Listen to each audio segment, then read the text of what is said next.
Patterns and Numbers in Nature and the World, presented by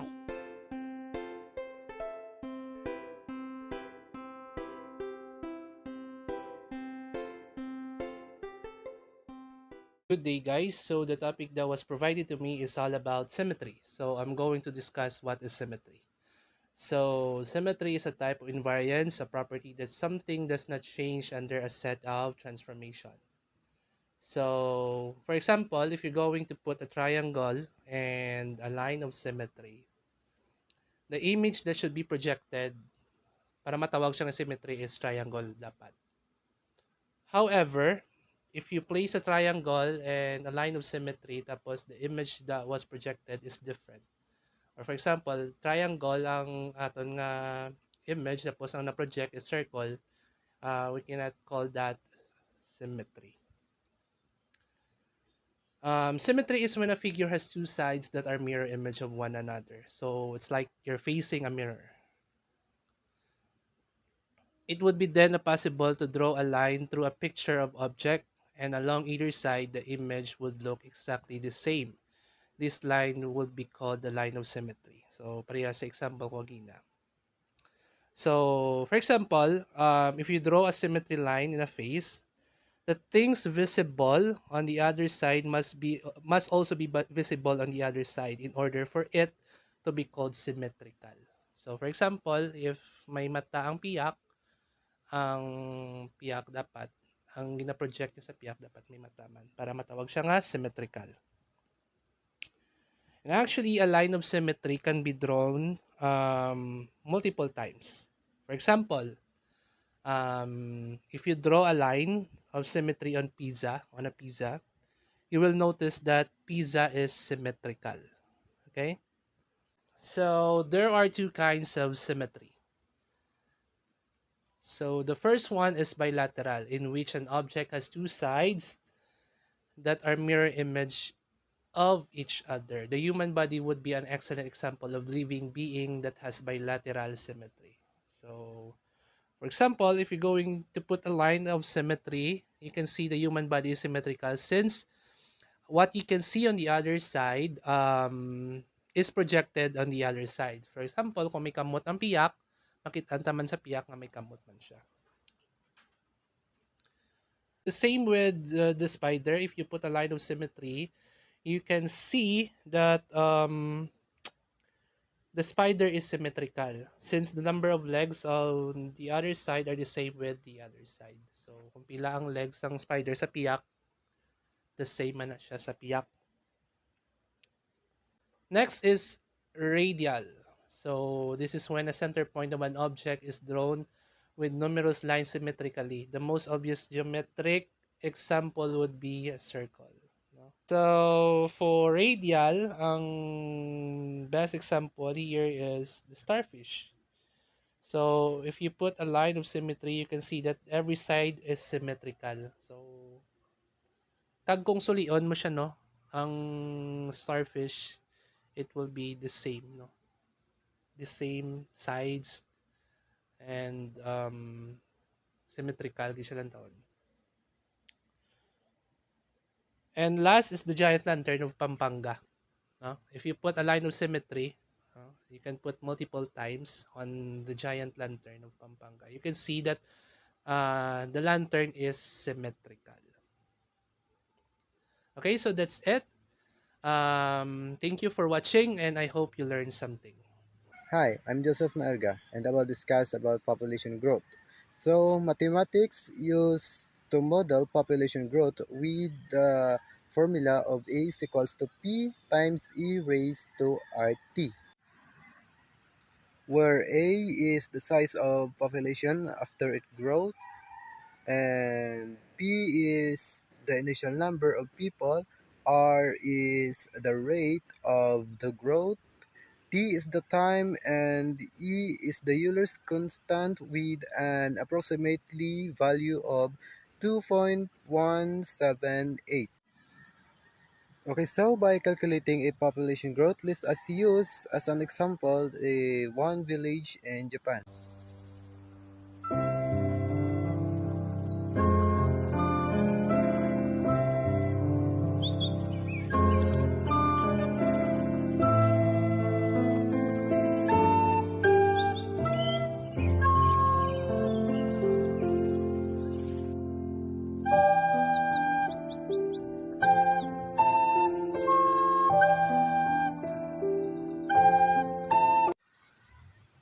The exponential growth A equals to 30 times e raised to 0.02 t describe the population of a village in Japan in thousands t years after 2022.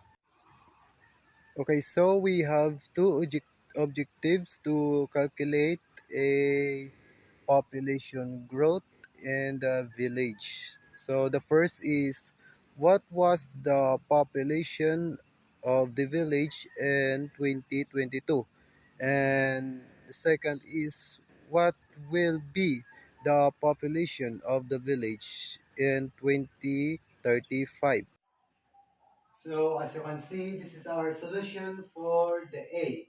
Since our exponential growth model described the population t years after 2022, we consider 2022 as t is equals to 0.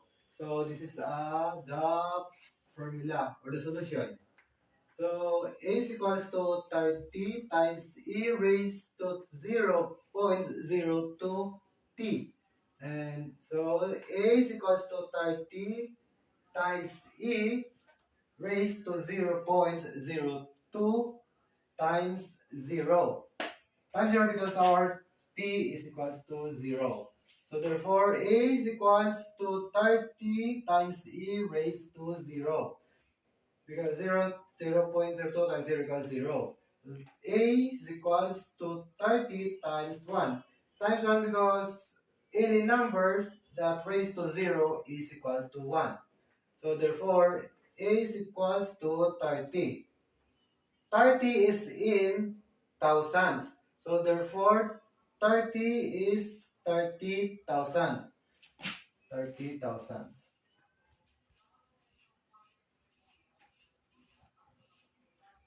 So that's all for the solution A. So let's discuss the solution B. We need to find A for the year 2035. So let's find the T. We subtract 2035 and 2022 to get T is equals to 13, which we then plug into our exponential growth model. So we subtract the 2022 to 2025 to get the 13 that was our T. So this is the solution.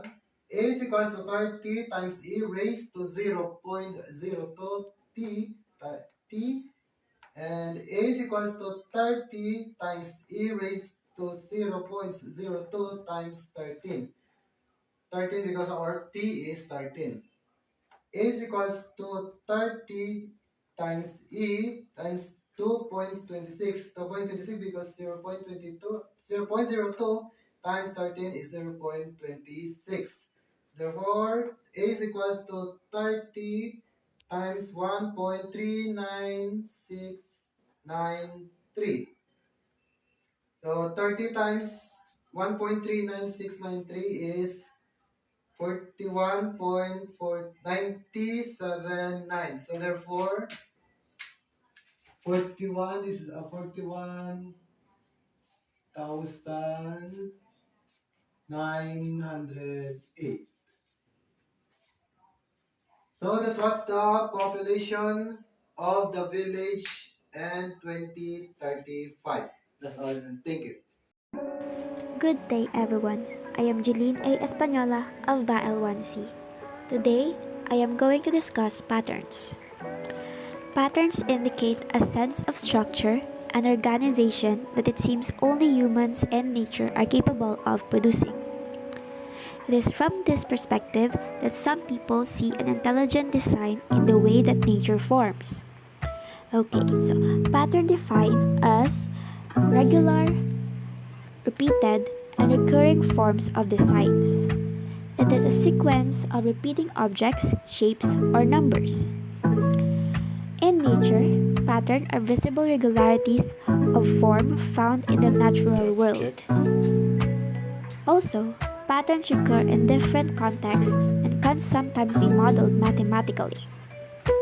You can relate a pattern to any type of event or object.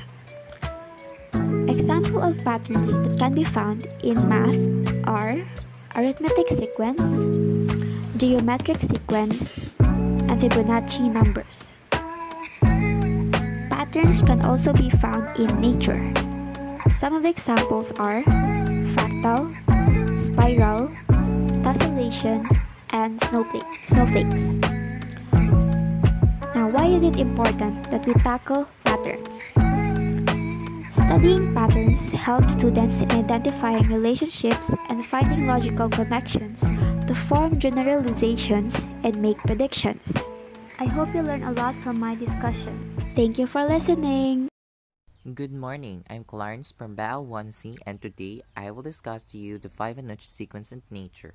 But before my actual video presentation, I prepare a short clip video for you to watch and learn more about Fibonacci sequence. Let's watch this together. The sequence begins with the numbers 1, 1, 2, 3, 5, 8, 13, 21, 34, and continues indefinitely. Each number is obtained by adding the last two digits together. If we were to take a perfect or golden rectangle, break it down into smaller squares based on Fibonacci's sequence, and divide each with an arc, the patterns begin to take shape. We begin to see Fibonacci's spiral. The spiral in and of itself is insignificant. Its importance is revealed in where we find it. Take, for example, the sunflower. The display of its florets are in perfect spirals of 55, 34, and 21. The sequence of Fibonacci. The fruitlets of the pineapple create the same spiral based on the sequence. The pine cone does the same. As currents move through the ocean and the tide rolls onto the shore, the waves that bring in the tide curve into a spiral that can be mathematically diagrammed onto a plot at the points 1, 1, 2, 3, 5, 8, 13, 21, 34, and 55. Buds on trees, sand dollars, starfish, petals on flowers, and especially the nautilus shell are formed with this exact same blueprint. With each segment of growth, the nautilus adds to itself one more value on Fibonacci's scale. This blueprint can be seen around us on a small scale every day, but the greatest example of all is directly above our heads. At an average of 100,000 light years across, even the spiral of the galaxies above us are formed with the exact design that the tiny shell is formed. This sequence or blueprint appears to be the trademark of a designer. Thanks for watching.